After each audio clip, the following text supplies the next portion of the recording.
Hello friends, my name is Chanchal Agarwal. In the last lecture, we have talked about insertion at the beginning in the singly linked list. In this lecture, we will see that how to insert a new node into the end of the singly linked list. In the last video lecture, I have told you that whenever I will create a node, I will assign the link part of that node is equal to null. So in this step 1, I am creating a node P by this dynamic statement, that is struct node asterisk malloc size of the struct node. So by this statement, a memory for the node will be created, that is P. Okay, so in the P data part, I will assign some value. This is P data and this is P link. In the last video lecture, I have told you that whenever I will create a node, I will make the link part of that node is equal to null and I will assign some data. Suppose I am assigning 1 into the P data part. So the link part of that node will be null because we will adjust the link part according to the condition. Like in the beginning, when I want to place this node at the beginning, so I will adjust the link part according to the beginning condition, and if I want to insert at the end, so I will adjust the link part according to insertion at the end condition.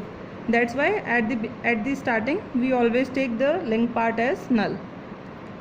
Now this condition, if start is equal to null, if the start is equal to null means there is no existing node in the linked list, because start always contains the address of the first node in the linked list.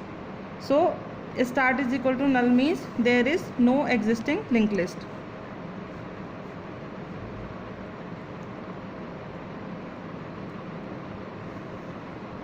No existing linked list.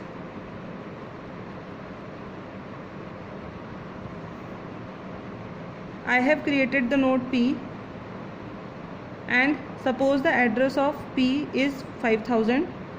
It has some value in the data part and it has null in the link part. So if I will assign the P address into start, that is 5000, so start is going to point at P. So P will be my first node in the linked list. So this is my case 1, that if start is equal to null, then start will point at P. Now in the second case, if there is existing linked list, some existing linked list, suppose there are 3 nodes, first node is 1000, second node is 2000, third node address is 3000. Now link part of this will contain address of the next node, that is 2000. This will contain address of the next node, that is 3000, and the last node is equal to null. And start is containing address of the first node, that is 1000, and start is pointing here. This is my case 2, and I have created a new node P that I want to insert at the end. I have created a node P that address, suppose I am taking it 5000, and I want to insert this node P at the end of the linked list.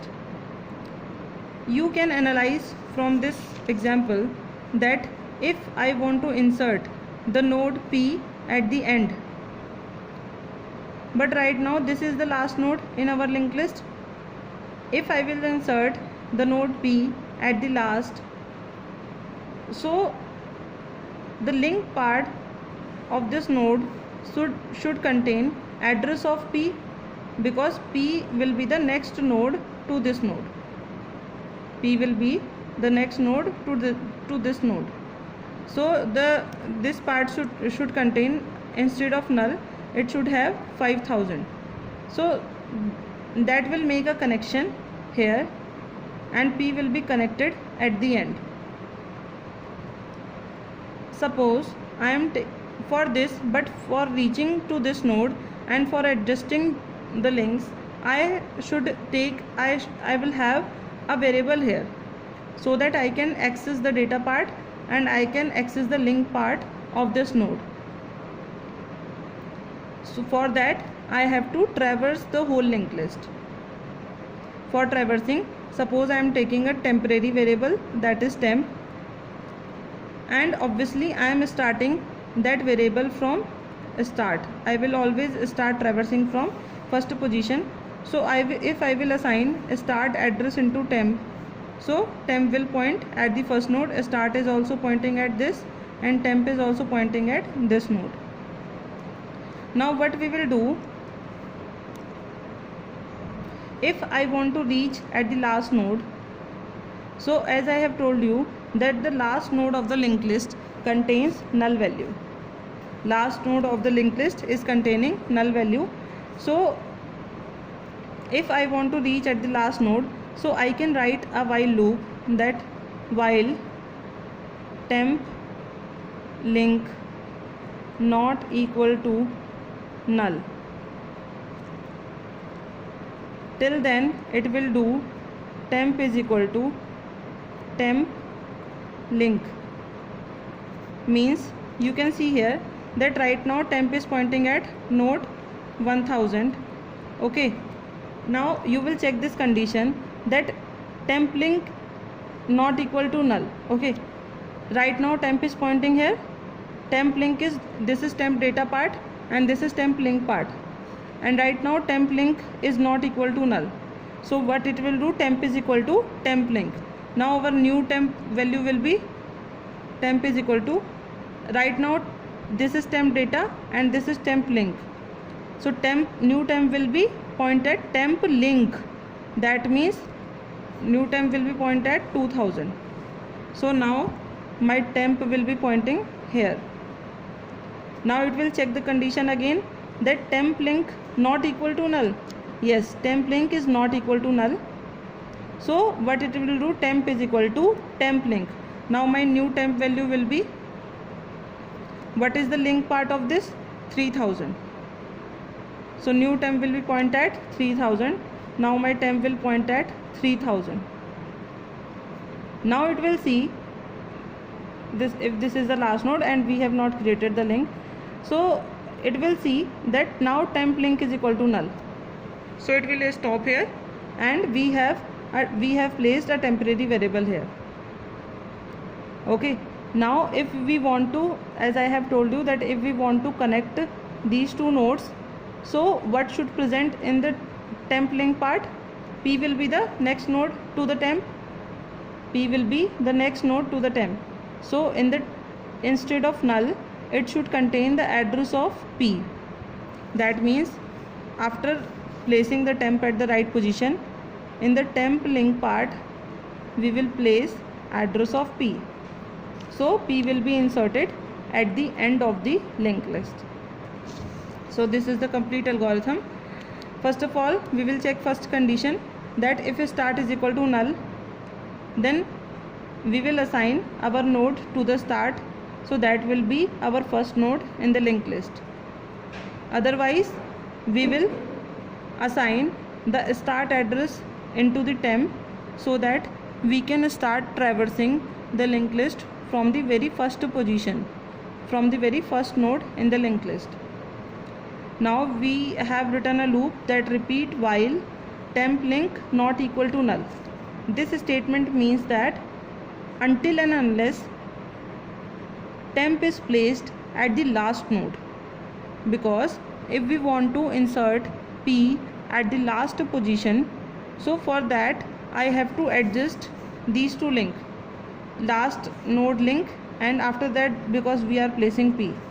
So this condition in the linked list, this condition is used for placing the temp at the last,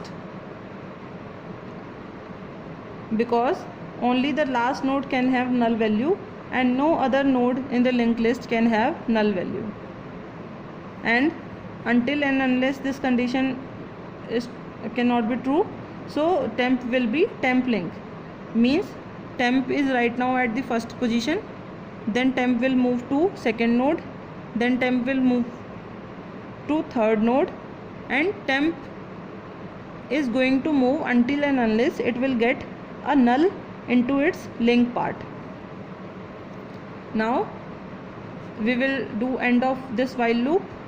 Okay, and then if structure which I have started, I will do end. And in the step 5, this is only for placing the temp. That's why we have written this whole into one step, because this is for placing the temp variable.